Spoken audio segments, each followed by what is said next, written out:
Iran மீது America மீண்டும் தாக்குதலை தொடங்கியுள்ளதால் இஸ்ரேலும் தாக்குதலுக்கு தயாராக இருப்பதாக கூறியுள்ளது.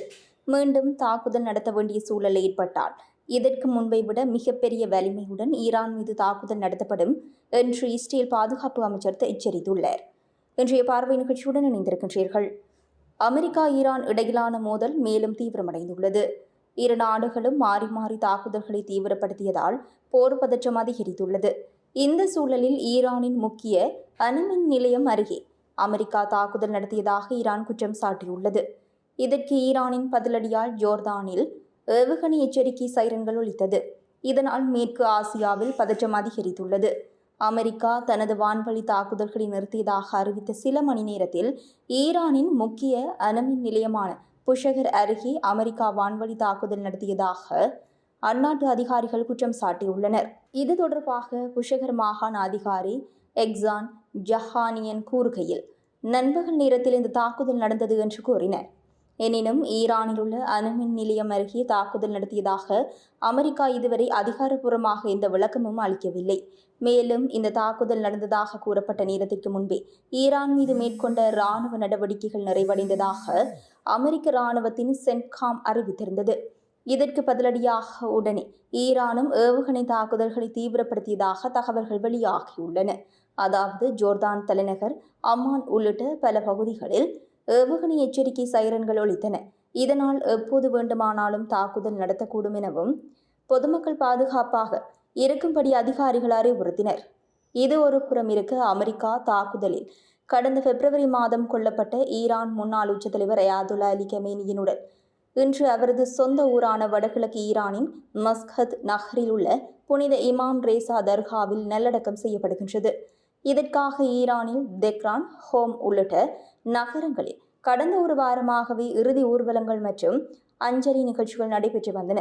இன்று அவரது உடல் நல்லடக்கம் செய்யப்படுகின்றது. அமெரிக்கா தாக்குதல், அதற்கு ஈரான் பதிலடி என நிலைமை தீவிரமான நிலையில் புஷகர் அணுமின் நிலையம் அருகே அமெரிக்கா தாக்குதல் நடத்தியதாக எழுந்த குற்றச்சாட்டு மற்றும் ஜோர்தானில் ஏவுகணை எச்சரிக்கை, அலி கமேனியுடன் நல்லடக்கம் என்ற சூழலால் ஹைடென்ஷன் நிலவி வருகின்றது. அணு ஆயுதம் தயாரிப்பதாக கூறி ஈரான் மீது கடந்த பிப்ரவரி மாதம் 28 அமெரிக்காவும் இஸ்ரேலும் இணைந்து தாக்குதல் நடத்தியது. இதில் அந்நாட்டின் உச்சத்தலைவர் அலி கமேனி கொல்லப்பட்டார். இதற்கு பதிலடியாக ஈரானும் வளைகுடா நாடுகளில் உள்ள அமெரிக்க தளங்களை குறிவைத்து தாக்குதல் நடத்தியது. சர்வதேச அளவில் எண்ணெய் போக்குவரத்திற்கு உயர் நாடியான ஹோர்முஸ் ஜலசந்தியையும் ஈரான் மூடியது. இதனால் சர்வதேச அளவில் எண்ணெய் விநியோகம் பாதிக்கப்பட்டது. கச்சா எண்ணெய் விலையும் கடுமையாக உயர்ந்தது. கடந்த 4 மாதங்களாக நீடித்த இந்த தாக்குதல்களுக்கு ஜூன் மாதத்தில் அமைதி ஒப்பந்தம் ஏற்பட்டது. இதையடுத்து படிப்படியாக நிலைமை சரியான நிலையில் இறுதி ஒப்பந்தம் ஏற்பட்டு அமைதி திரும்பும் என எண்ணிய நிலையில் ஹோர்முஸ் ஜலசந்தியில் சென்ற எண்ணெய் கப்பல்கள் மீது ஈரான் தாக்குதல் நடத்தி மீண்டும் தாக்குதல் ஏற்படும் சூழலை உருவாக்கிவிட்டது. தொடர்ந்து 4 எண்ணெய் கப்பல்கள் மீது தாக்குதல் நடத்தியதால் கோபமடைந்த அமெரிக்க ஜனாதிபதி ட்ரம்ப் அமைதி ஒப்பந்தம் ரத்து செய்யப்படுவதாகவும் ஈரான் மீது இன்று இரவே தாக்குதல் நடத்துவோம் என்று கூறி ஈரானில் உள்ள 90க்கும் மேற்பட்ட முக்கிய இடங்களில் குறிவைத்து தாக்குதலை மேற்கொண்டது. எதற்கும் அஞ்ச மாட்டோம் என்ற தொனியில் அமெரிக்கா தாக்கினால் மீண்டும் ஹோர்முஸ் ஜலசந்தியை மூடுவோம் என பதிலடி கொடுத்தது ஈரான். அமெரிக்கா தாக்குதலில் உயிரிழந்ததாக ஈரான் அறிவித்துள்ள உச்சத்தலைவர் அயாதுல்லா அலி கமேனியின் உடல் இன்று அந்நாட்டின் புனித நகரமான மஸ்கத் நகரில் நல்லடக்கம் செய்யப்படுகின்றது. இதற்காக கடந்த ஒரு வாரமாக துக்க நிகழ்வுகள் அந்நாட்டில் நடைபெற்று வரும் நிலையில் அமெரிக்காவின் இந்த தாக்குதல் மேலும் பதற்றத்தை அதிகரித்துள்ளது. அமெரிக்காவின் இந்த தாக்குதல்களில் ஈரானில் 14 பேர் பலியாகியுள்ளனர் என்றும் பலர் படுகாயமடைந்ததாகவும் தகவல் வெளியாகியுள்ளது. ஈரான் அமெரிக்கா இடையே மீண்டும் மோதல் தீவிரமடைந்துள்ளது.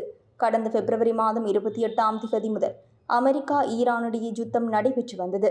100 நாட்களுக்கு மேலாக இந்த போர் நீடித்து வந்த நிலையில் கடந்த மாதம் 18 இடைக்கால ஏற்பாடாக புரிந்துணர்வு ஒப்பந்தம் போடப்பட்டது.